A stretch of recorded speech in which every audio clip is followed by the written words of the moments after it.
only 3 weeks remain until your fantasy playoffs begin, and we're happy to wrap up the key player performances from Thanksgiving and how they may impact the rest of the season. Our experts will also offer key analysis on the most important questions you're asking yourself, including who to start and who to sit for Week 12. Game day is here as OFN Fantasy Football on the Ourlads Football Radio Network starts now.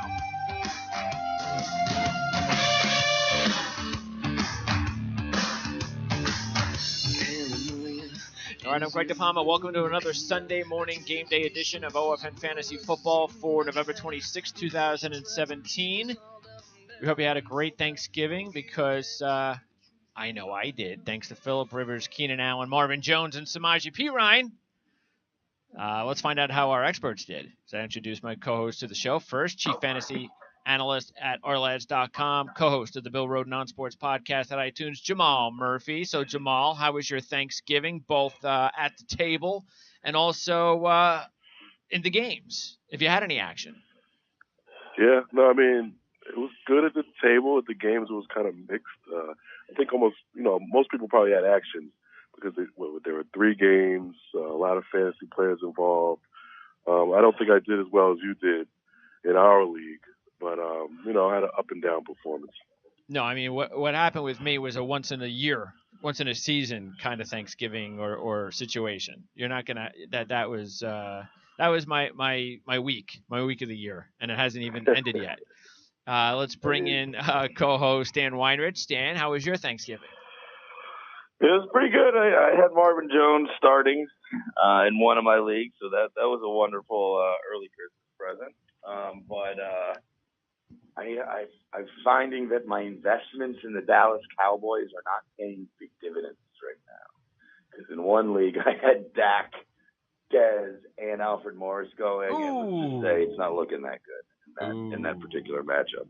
I have to give you lots of credit, though, Greg. You were the very first person to bang that Samaje Perine drum way back week 1, and it certainly took a long time, but it did. All of a sudden, he's the number 1 running back. Yeah, I think it's. I think you could see it was one of those rookie things that he just wasn't confident enough. He wasn't hitting the hole fast enough, and it took him a while. It took him almost too long though. But hopefully you picked him up because I know there were a lot of people that had an opportunity to pick him up a few weeks ago, and really he wouldn't even be playing right now if it wasn't for the injuries. And Chris Thompson now injured. It's just a sick feeling for Chris Thompson. Here's a kid that has dealt with, what is this? He's had 2 major knee injuries, I believe. And now another injury after he broke out this season. So that does open things up for Perine, at least for a few more games. What about the status of Kelly? What do we know about him, Dan? Do we know what if he's coming back anytime soon? I mean, I don't really know the specifics. I do know that, he has this history of injuries, and particularly this year, he couldn't really seem to stay on the field. I'm not really getting any indication from Washington that he's coming back anytime soon. So I think this is pretty much Perine's job for the rest of the year.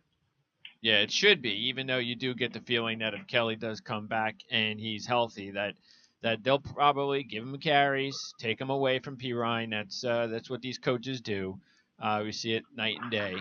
And by the way, you made the call, which obviously was a smart call, Jamal, by going, even though we don't know what's going to happen on Sunday, but being able to go with Matt Ryan instead of Dak Prescott, that was probably an easy call for you. But, not having Ezekiel Elliott in there hurts Dez Bryant, who's on your team in our league.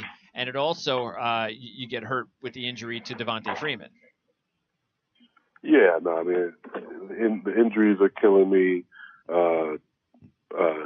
What's his name? Dez Bryant continues to, be a disappointment. I mean, yeah, I'll give him credit. He did have a few solid weeks, but I don't know what it is. I guess he doesn't. At the same time, he doesn't really have much help on, some other wide receivers. That's what it is. Not just Ezekiel Elliott. Yeah.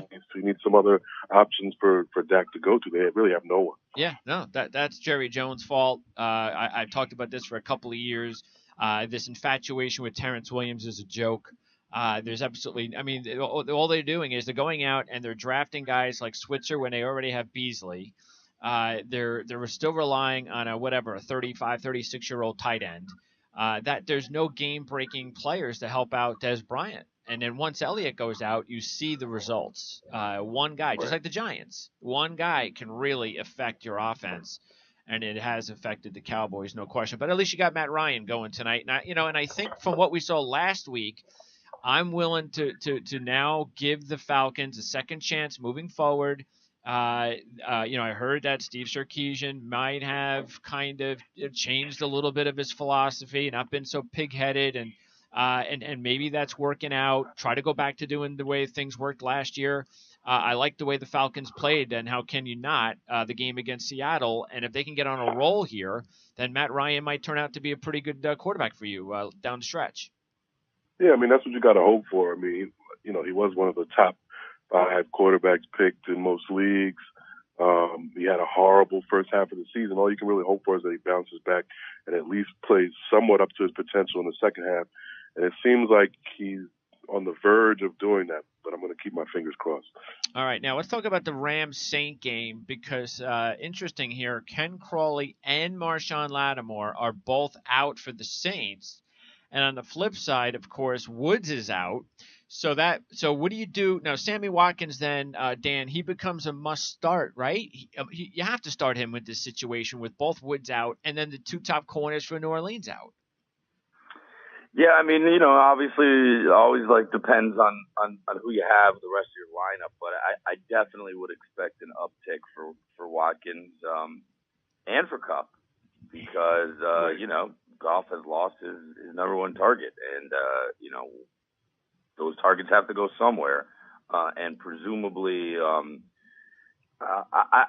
knows what's going to happen in the game? Of course, we'll have to wait and see. But I think there's a good chance that New Orleans can put some points on the board early, and obviously, if the Rams are chasing, they're going to have no choice but to throw to those guys. Well, what do you think about? I mean, even though Cooper Kupp, who's on your team, Jamal, it has been the more consistent receiver. I still think this isn't as easy a decision. Maybe for week 1 it could be, with Woods out. But I'm not so sure this is such an easy decision, because I would tend to think that Watkins, because he's got the game-breaking ability, and he's a veteran as opposed to Kupp, maybe he takes over the role of Rashawn Woods in this matchup. I don't know. I mean, but you would probably, if you had to make the choice, still go with Kupp this week. Yeah, I think you got to go Kupp. Like you say, he's been the more consistent guy. I think him and Goff are roommates, so they have a connection that was shown pretty much early in the year. I would think that Kupp becomes that go-to receiver, possession type receiver, and maybe even breaks a couple big plays. But the big play guy, you got to think is going to be Watkins, and you got to think that they're going to try to get Watkins more involved, make a concerted effort to do that. And remember, he did show he has big game capability back in week 3 with a huge game. So hopefully for Watkins owners, they return to that. All right. Now, as far as the Atlanta situation we talked about with Matt Ryan, Tevin Coleman should have a big day today against Tampa Bay, unlike the Seattle game. That's a much tougher defense that he was going up against. But Jameson Winston out at least another week. So have you noticed anything at all on the Tampa Bay side, Dan, over the last couple of weeks? Anything at all regarding players to keep an eye on, or is it just Mike Evans, or is Mike Evans even a can't miss start this week? Yeah, I mean, if you have Mike Evans, you definitely have to start him. I still think Deshaun Jackson is probably worth a start, and even though he's been utterly disappointing, Doug Martin is getting the volume. So one of these weeks he's gonna score double digits. It's just a question of when, and depends on who else you have. But he's not an awful start this week. Yeah, what would you do with if you had? I have. Now I'm not going to start either one. But if you had the choice between Doug Martin and Marshawn Lynch, Dan, what would you do? Because we are hearing Jack Del Rio saying, "Oh, I'm going to give the ball to Marshawn Lynch more. We're going to make an effort to get him into it and give him some carries." I don't know if I believe any of that. Talk is cheap until the game starts. Would you go with Martin or Lynch?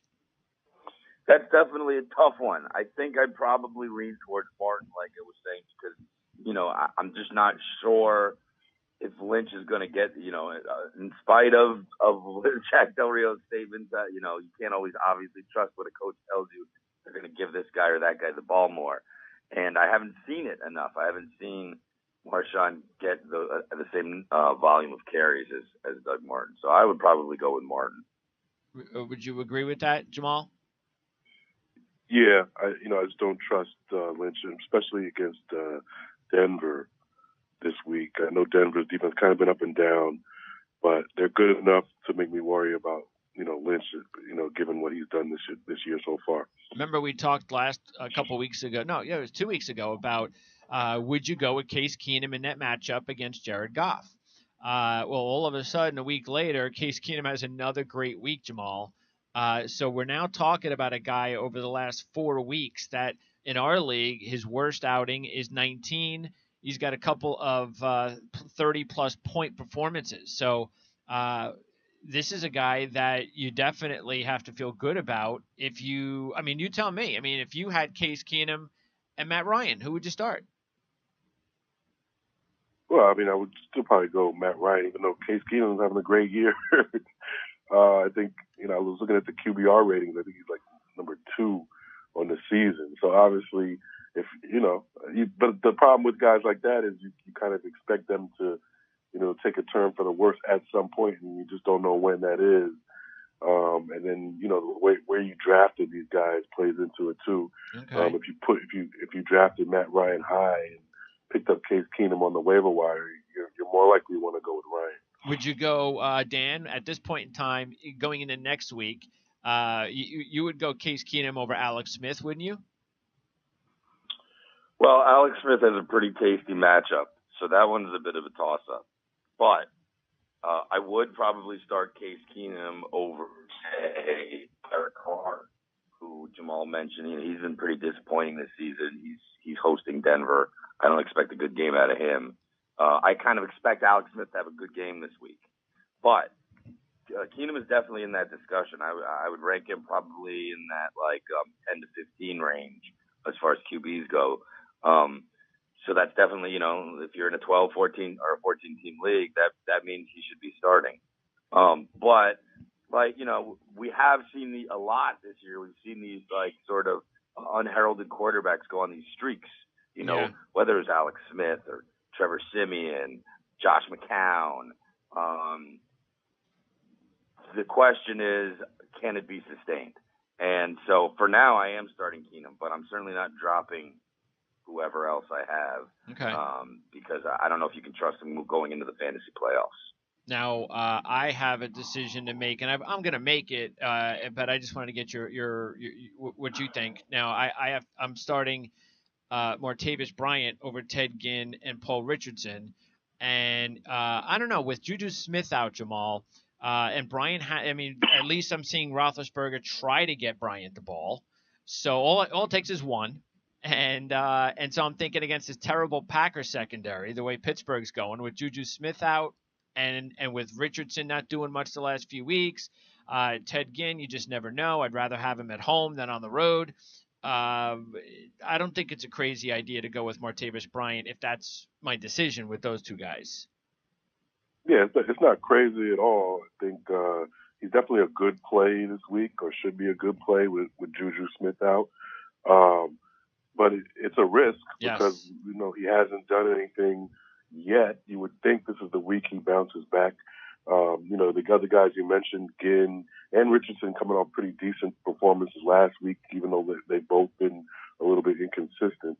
So it's pretty equal there, I think. But, if you have a gut feeling on Martavis, then, I can't hate on you for that. Yeah, Dan, it's like one of those situations where I guess if you want a little bit more, okay, I just want to get my 10 points and get out of here, then Richardson or Ginn might make more sense because you don't know about Bryant. Whereas if you're out there and you go, you know what, I didn't have a good Thanksgiving Day. I really need, I got to roll the dice. I got to have a big game from someone. What would you do? Would you go with Bryant in that matchup, or would you go with Richardson against the Niners, or would you go with Ginn? Well, it's tough because what you're basically talking about is a bunch of second or really good, but good second or third options on really good offense. And so, you generally would like, I think you weigh with these three, you would want to weigh the matchups. And obviously, Seattle playing in San Francisco is a tasty matchup for Richardson, but with them, with the Seahawks, it's such a sort of crapshoot. Who's going to get the targets? Lockett, Baldwin, Richardson, Graham, McKissick. It's just like the ball can go anywhere, so that's definitely risky play.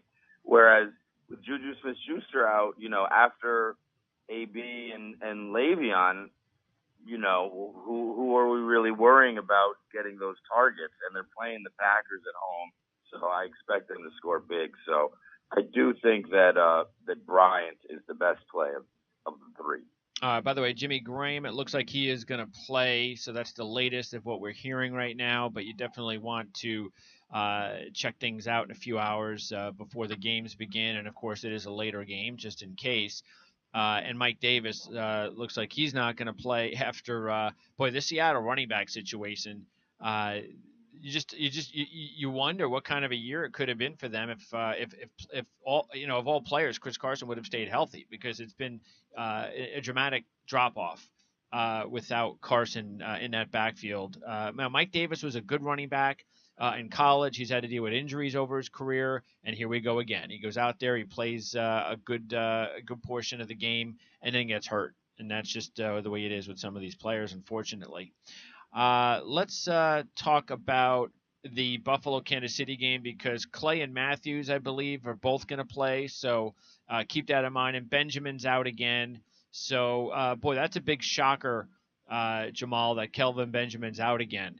I think we talked about this in the first couple of weeks of the season. And I will say this, and this is guaranteed 100%, I am never drafting Kelvin Benjamin again.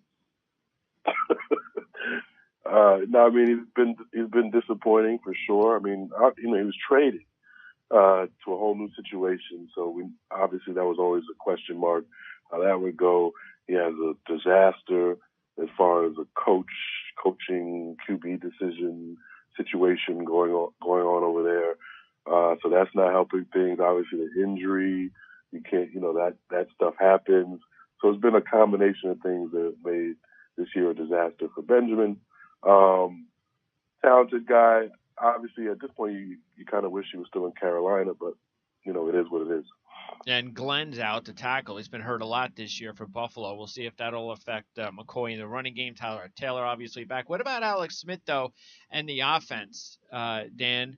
Because that offense, I think we've talked about this before. I definitely have talked about this on the other shows. When this offense is going great, it looks so awesome like it did earlier in the season. But when it's not going great, it could look like the worst offense in the league, and that's the way they're going right now. Yeah, they had a tough matchup with the coming out of the bye with the recently rejuvenated Giants defense.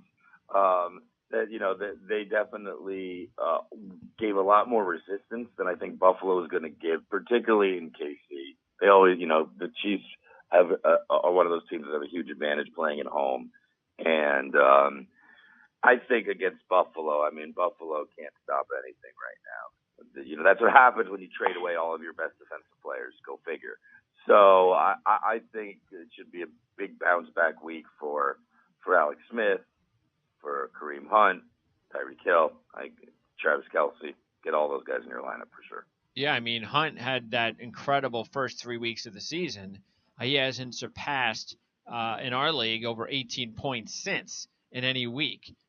So that is something that it happens. Some players get off to really big starts or vice versa. So it's a long season. The other thing too, Jamal, though, is Alex Smith. It's the one thing that does kind of, I think it's kind of funny hearing some of the analysts mention Patrick Mahomes is looking great in practice. Okay, what does that mean? What do you think, Patrick Mahomes is coming in? But I think it does. I don't think there's any question that he's going to be the starter next year, and Alex Smith will be playing somewhere else. And I think part of the problem is look, it's great for fantasy owners that have Travis Kelce. But how many times can you throw to your tight end? You got to throw the ball to your other weapons. Tyreek Hill I mean, if he had somebody like Drew Brees or Aaron Rodgers, a quarterback, Tyreek Hill will probably get over 150 yards receiving a week. Right. You know, I mean, it is what it is. We know Alex Smith. We know who he is. We know, you know, he's not the type of quarterback that's going to air it out and, you know, throw it to different guys. So Kelsey is the guy there. We don't even know, you know, wide receiver wise, what his other weapons really are besides Hill. But yeah, I don't know what Alex Smith's contract situation is, but obviously they're grooming Mahomes. Yeah, and by the way, that is also the you know that's Andy Reid and the organization's fault too. If not, I mean they've had years, the last few years, the ability to go out and get another receiver, and they just don't do it. You know, their receiving situation, they don't have a lot of talent back there. So And they just gave up Jeremy Maclin and didn't really try to replace him. Yeah. Yeah, let's give away Jeremy Maclin. Yeah, with what we have. Exactly. And by the way, what would you do, Dan, with Maclin or Mike Wallace? Because the Ravens are an interesting team to keep an eye on. They're as healthy as they're going to be the rest of the season as long as they stay healthy. Of course, Yonda's out for the year, but everybody else seems to be back. They've had a few weeks to kind of gel together. Which one would you go? Would you go Wallace or Maclin making that decision? Well, assuming you're in a PPR, I think I would I'd give the edge to Maclin. In a standard scoring, I think it's more of a toss-up. But I feel like with in a PPR, Maclin has been a little bit more consistent. Wallace is sort of depending more on the big play. But it's very close. And you know, hopefully you don't have to start either of them, but I do, and so I'm starting Maclin.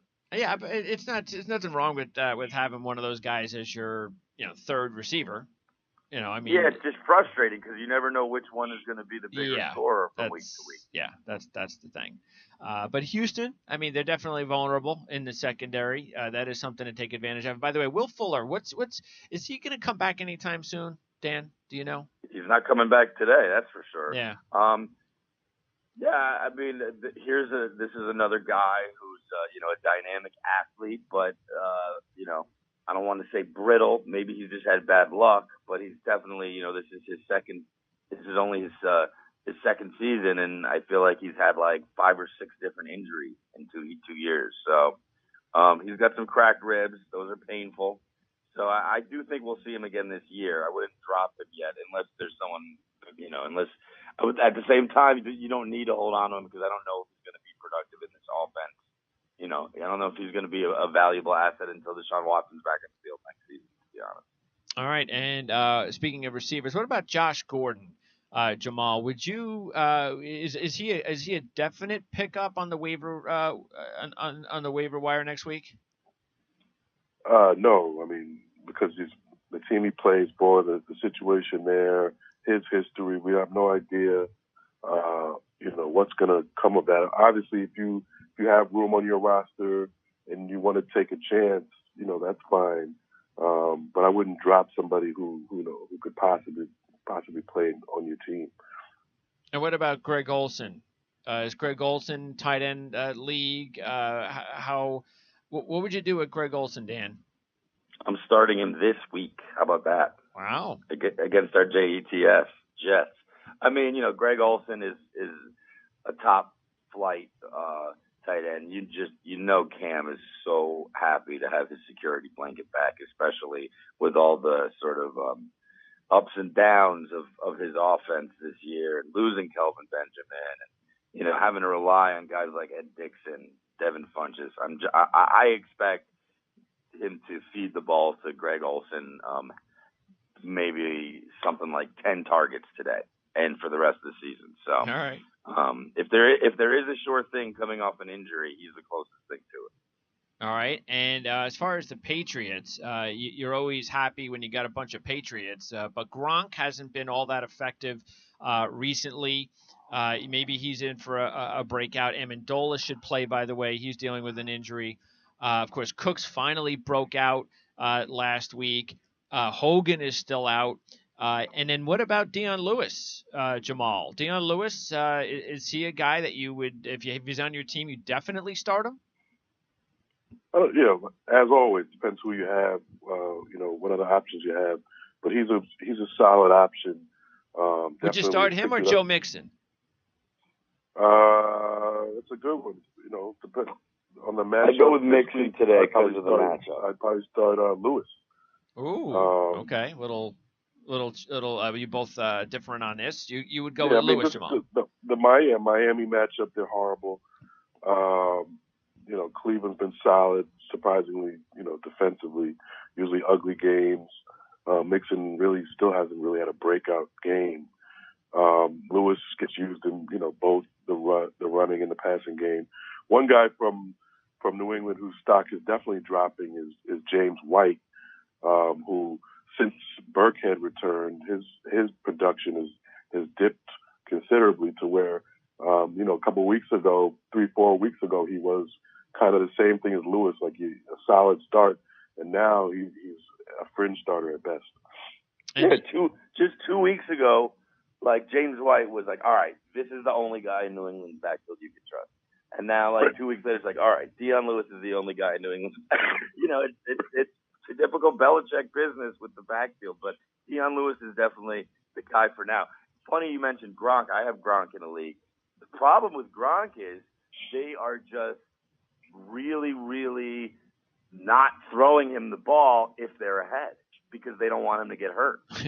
So it's almost like he's a secret weapon that they only use when they need him, and they don't really need him because they've just been throttling teams. So it's not a matter of him he's still the man. I mean, Gronk is still their number one weapon. They're just not employing it because they want to save him for the playoffs. Also in that game, Cutler out. So the Dolphin game with. By the way, is Williams? Is he becoming the guy you'd start if you had to over the two running backs there, Dan? Williams over Drake? Yeah, I would definitely start Williams over Drake. He seems to have more big play ability. He also seems to be on the field more, and he obviously catches the ball. So he's definitely the guy out of the backfield. I think he's probably the only. Well, definitely starting Jarvis Landry. And then after that, it's probably only Damian Williams. However, Kenny Stills is very interesting because he has this rapport with Matt Moore.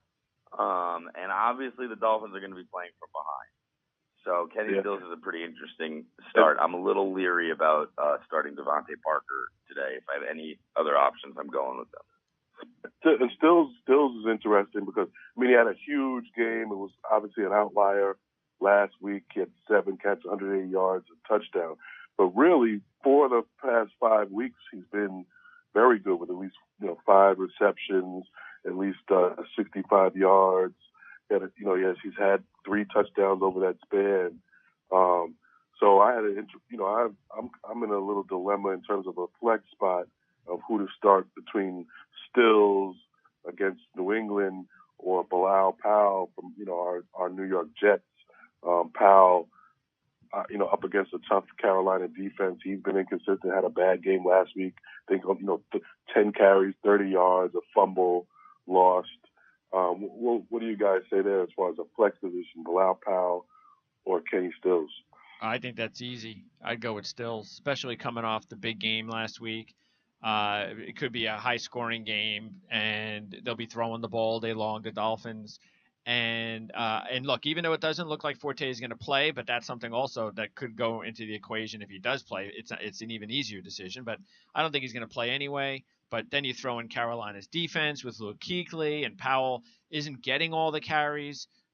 So I think it's an easy decision for me. Dan? It's not an easy decision. I'm a little more bullish about it, but I think I would tend to agree because, the Jets could score 3 points today. So we can only I hope. I'm wrong, but we can only hope. But Carolina has been very stingy against the run, and New England has been.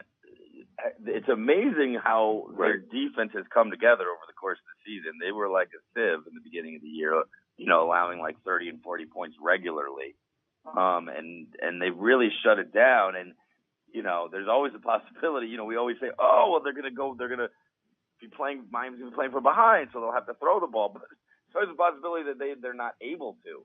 Like don't take it for granted that Matt Moore is going to go out there and throw for 300 yards just because they're playing from behind. But yeah. I would go with Stills. They're both kind of a little bit of a crapshoot there, so I think I would go Stills if I had to choose. And you mentioned the New England defense, and I agree with you. They have at least seemingly tightened it up. But if you just look at the stats, they are still amazingly the worst defense versus the pass in the league. And I don't know how that's possible. Maybe they were that bad in the beginning of the year that the numbers haven't caught up yet. But that's something to keep in mind. Some of that you have to take into account, like the first 3 weeks. KC, right. New Orleans. I can't remember the other team they played, but they were like literally. That's when Kareem Hunt had that career game, the first game of the year. Although that obviously is a runner, but I mean, everybody was they were running, throwing, doing everything against them in the beginning of the year, and I think that has sort of skewed the overall average for the season. But you're also playing from behind. They're killing everybody, so the teams that they're playing are passing. Right. And look, the Patriots defense is going well and they're winning because this is what they do best. Because they're so well coached and they have Tom Brady, they're going to beat a lot of average to below average teams. But there's no question in my mind, they get to the postseason and they play high-powered offensive teams, whoever is out there, and they're going to give up points. They're not that good of a defense. They're just good when they play these average to below average teams. They take advantage of them. So which is funny, Greg, going back to the wide receivers for Miami. We were talking about these teams that they just don't have anyone good to throw to, KC and Dallas. Imagine if one of those teams had the Miami wide receiver core. That's a good wide receiver core between Jarvis Landry, Devontae Parker, and Kenny Stills. Unfortunately, they've got the really bad quarterback situation. And a lot of teams have a bad quarterback situation. So just another team that may have to draft a quarterback. Because you don't know what you're going to get out of Tannehill anyway when he's healthy, and I'm sure his contract situation is not something where the Dolphins would like to keep paying him. By the way, you guys, Jamal, you said Rashard Matthews maybe a game time decision now? Yeah, that's what I was hearing about an hour ago. He tweaked or maybe more than tweaked his hamstring. He hurt his hamstring in practice. I think Thursday, didn't practice Friday. So right now, the thought is that he's not going to play Sunday, but keep an eye on that. And that would mean that it could be maybe a breakout game for Corey Davis? Maybe? Could be? Yeah. We're waiting for that. So I would start him. Maybe it's a good, it's definitely a good sleeper start. Yeah, I would start him if I had to. If Rashard Matthews doesn't play, Sanders also looks like he's going to play for Denver against the Raiders. Your Amari Cooper just it's just not a good season for the Raiders. So he's basically giving you, if you're lucky, 10 points a week now, right? Yeah, if you're lucky. Yeah. So the 150-point breakout performance was just 1 week. By the way, if you're looking for a good defense, I'm sure if you have it, everybody's got to have this defense right now. I really do think from what we saw last week is at the beginning of the Eagles defense. So I think with Schwartz and with what they got going on there, aggressive defense, I think you're going to start seeing them be a lot more opportunistic the rest of the season. So I think Philly turns into a must-start defense every week. If you don't, I know somebody in our league is already starting the Eagles over Denver, which I would. I mean, Denver's defense is doing nothing compared to what everybody thought that they would do. So I don't know how. Of course, Jacksonville is still the top defense, but I would start the Eagles defense over probably 90% of the other defenses in the league, to tell you the truth, especially this week against a rookie quarterback, Dan. Yeah, I mean, when you have a team that is dominating on offense, it allows them the ability to play aggressive on defense. And that, even if it's not necessarily a shutdown defense, it can create a lot of turnovers, interceptions, and so where you might not necessarily get a super low score, you're definitely the DST is racking up points. And I think that's the case with Philly, and I think that's going to be the case with them moving forward.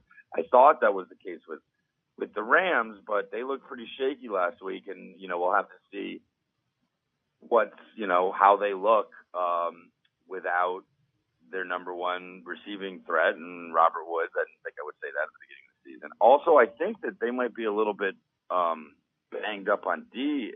Greg, did I hear maybe Aaron Donald is questionable? That would obviously make a huge difference. I don't know why I went on the segue of the Rams defense when you're asking about Philly's defense, but I kind of put them in the same category. No, yeah, they've got they have some injuries, the Rams, but nobody, from what I understand, should be important enough that I mean, look, the Saints are the Saints, so that running game has been incredible this year for New Orleans. We talked about that in the very beginning of the season when I loved the fact that somebody in our league took Adrian Peterson, and that gave me the opportunity to draft Mark Ingram. I never bought into that. Of course, even though Peterson had looked good for like a game or two, I don't even know if Peterson's a must start, Jamal, to tell you the truth, every week now. I mean, he's getting a heck of a lot of carries, and he's not going anywhere. No, he's not a must start. Partly because the team is horrible. They have no quarterback. They have no passing game, really. I do like that matchup today, though. Entertaining matchup. Blaine Gabbert against the Jags. Yeah, can't wait. I know. I mean, that's going up against your former team with all that misery. I'm rooting for him. I hear you. I mean, Jacksonville's actually been a good team this year, and good defensively. I'm actually starting Peterson in the league, and it was a tough decision, really. I had some other guys, Devontae Booker. I'm starting Peterson and Devontae Booker, and the other guys I had a choice of were Gore, Crowell, or Tariq Cohen. Not great choices. I think Booker's probably the best choice of the bunch, coming off last week where he finally led Denver in carries, also got 5 catches. But AP definitely not a must start, and I'm kind of weary on going with him this week. Yeah, I really liked Booker when he came out. I mean, he was big reason why Utah had a lot of success when he was there in college, and then he had a nice rookie season. A lot of people thought he was going to have a breakout year in year 2. It didn't go well for him. He's had to deal with some injuries, Dan. But I would buy into the fact that he's going to become the primary ball carrier for Denver, especially if they're completely out of the playoff picture. If you need a running back for the playoffs and you're in the playoffs, he could be somebody to keep an eye on. And of course, Paxton Lynch gets to start today, so he can't be any worse, you would think, than the other guys, but maybe he can. I don't know. Well, I mean, he was definitely like one of the premier waiver wire pickups this week. I grabbed him in 2 of my leagues, and I'm not sure if I'm throwing him in the lineup just yet because, it's not like he didn't have 22 or 25 carries last week. It could easily, the pendulum could swing back, and suddenly, C.J. Anderson has a big game, and then of course there's still Jamal Charles lurking around. So I don't know if you can trust him to start moving forward, but I would definitely grab him if you could and keep an eye on him because it could happen. We just have to wait and see. All right. And by the way, Hearns is out for the Jags. It looks like with Jones out, it looks like Montgomery's not going to play. So Jamal Williams is in there. Is Jamal Williams a definite start, Jamal? No, it's kind of the same thing as in a way, Adrian Peterson, because the offense is just so bad lately. The quarterback can't be trusted. Yeah. Pittsburgh's not bad so it defensively. shuts down the whole offense. Really. Yeah. Yeah, especially if Pittsburgh gets off to an early lead. Then Green Bay in big trouble, and they may not be able to run the ball at all. He's not a terrible start, but he's definitely not a must start. Like that league where I'm starting Greg Olsen on the flex over Jamal Williams. Yeah, so I mean, he should be able to give you 10 points, at least, you would think. So, but I don't know if you're going to get much more than that unless he gets a couple of easy touchdowns. I think this is going to be an ugly one for me. I would avoid all Packers. Yeah, it's amazing. I mean, Jordy Nelson, he's probably even being cut around fantasy football leagues somewhere, right? People are giving up on him, right? I mean, I have him in a league, and I haven't cut him yet, but I'm not starting him. That's for sure. I mean, it seems like Devontae Adams is the only wide receiver with any chemistry with Brent Hundley, right? Brent or Brett? Brett. Right. Anybody? Brett. Okay. Hundley. Doesn't matter. Not sure it matters, really yes. Know his name after this not season, sure it matters. No. He doesn't deserve us to figure that one out. Yeah. It's funny. It goes to show if you have a top flight quarterback, it might be in your interest to get a serviceable backup because your guy goes out and your team goes from being one of the best teams in the NFL to a joke, which is what happened to Green Bay. Especially if you have a bad head coach, which the Packers do. And maybe this is the excuse for them to finally fire him at the end of the season if they don't win another game. Because to tell you the truth, they may not. Just imagine though, Greg, if they had a Matt Moore or Ryan Fitzpatrick, they might make the playoffs. Sure, backup. They'd probably be fighting for. Well, remember when they had Matt Flynn going well for them? I remember that year. I couldn't believe, just to show you how bad Mike McCarthy was. Remember when he wouldn't start Flynn over Scott Tolzien? He kept throwing Tolzien out there, and they kept losing, and he had Matt Flynn available, and I couldn't believe it. I was sitting there, and then as soon as he put Flynn in, they started winning. And then they were able to get to the playoffs with Aaron Rodgers. So it just shows you. I mean, he doesn't know what he's doing, McCarthy. He's a good offensive coordinator pretty much, and that's it. So as soon as he gets fired from Green Bay, he'll land somewhere. I'm sure somebody will hire him as a head coach because that's the way the NFL is. All right, before we let you go, any other start-sit decisions that you personally have this week, Jamal? Or are you set? Just some horrible choices like James White or C.J. Anderson. Like, what would you do there? I don't know. Well, I guess you got to go with Anderson. Yeah, I guess you got to go Anderson. Or what about McKissick or Gore? Oof. Maybe McKissick. I think I'm going to go Gore. Gore for the higher floor. Obviously, not a great ceiling, but I just can't trust anybody in the Seattle backfield.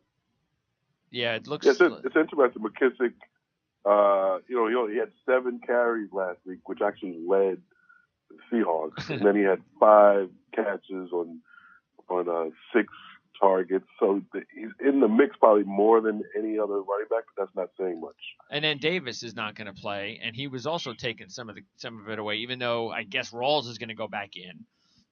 They continue to hand the ball off to Lacey every once in a while, which just still shocks me. But yeah, it's a pretty bad situation. But they are playing the Niners, you know. And McKissick's had about a 9-point average the last couple of weeks. Right. I don't even know if he get that. And he can play. He's explosive. A little scat back type action. So he's capable of a big play. Maybe a big game. I'm gonna go. He's like a poor man's Alvin Kamara. Yeah, very poor. It's very poor. Except the difference is the offensive line in New Orleans and Seattle. Well, not having one. How's Tennessee's run defense? I mean, because look, Gore, you'll probably get about 8 or 10 points. But is that it? I mean, anything? I mean, he had 8 points, 10 carries, 49 yards rushing in the first meeting against Tennessee. So yeah, I mean, Tennessee is a solid run defense. They're about middle of the pack. And Gore, we know, like you say, you know what you're going to get with Gore. Most likely about 50 yards rushing, maybe a catch or 2 and no touchdowns. That's the average. He has been remarkably consistent. Yeah. He hasn't had very many complete duds. He just hasn't had any games where he's done anything spectacular. I'm talking about Gore. Any decisions for you before I let you go, Dan? Yeah, my big one, I got a QB quandary if I should start Drew Brees or Big Ben. Drew Brees or Big Ben? I would definitely. Wow. I mean, how's Big Ben been doing statistically over the last few weeks? I mean, he had his best game of the season last week. He really exploded for I think 37 points. And he's got quite a tasty matchup hosting Green Bay, who so you'd expect them to pour it on.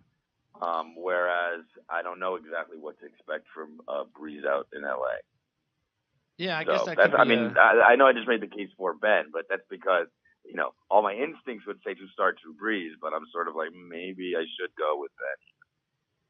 Well, I mean, Breeze is definitely a little. You know what you're getting out of him for sure, no matter what.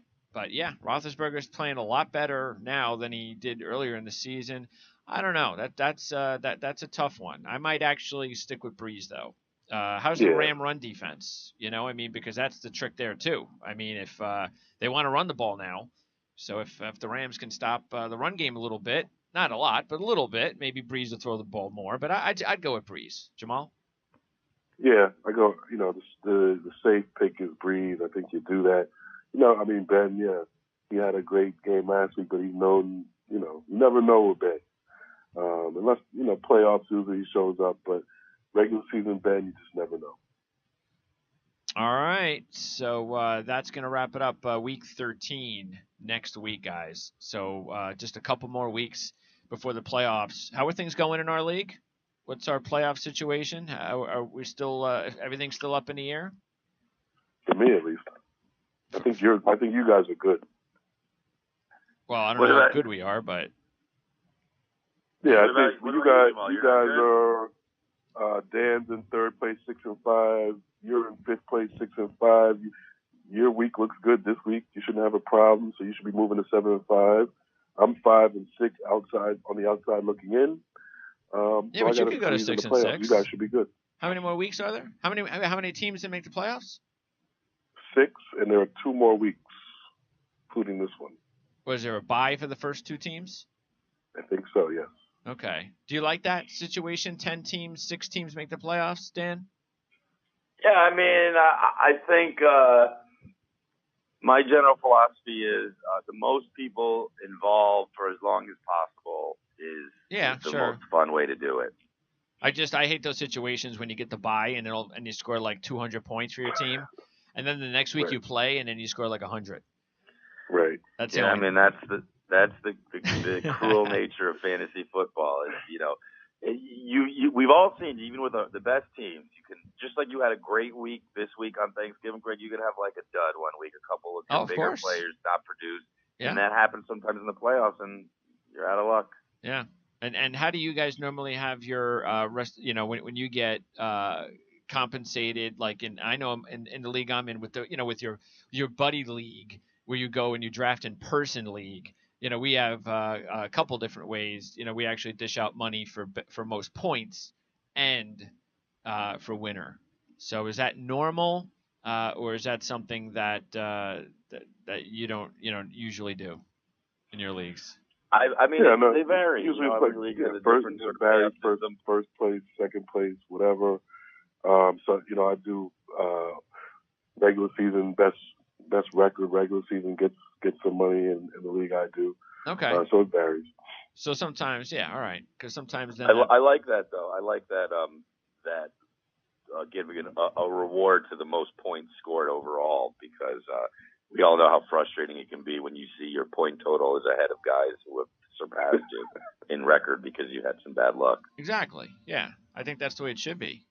Yeah, you split it up.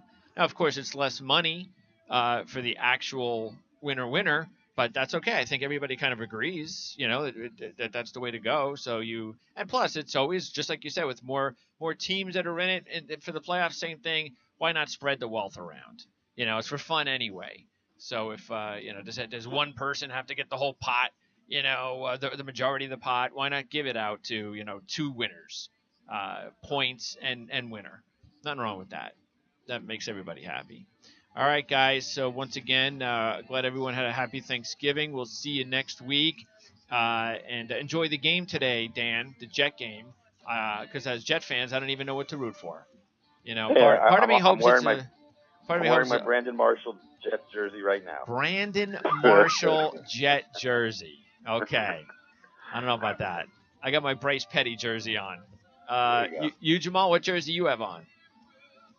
None of the above. Bilal Powell. All right. I'm boycotting. All right. Don't wear Josh McCown's jersey. All right. So that'll wrap it up here for another edition of OFN Fantasy Football on the Ourlads Football Radio Network. We are going to see you again, of course, all the way through to the end of the regular season. As we inform you of the best start and sits, the injury updates, and more every week, every Sunday morning here on OFN Fantasy Football. Don't forget to follow us on Twitter at PrimeSN, and we'll see you tomorrow.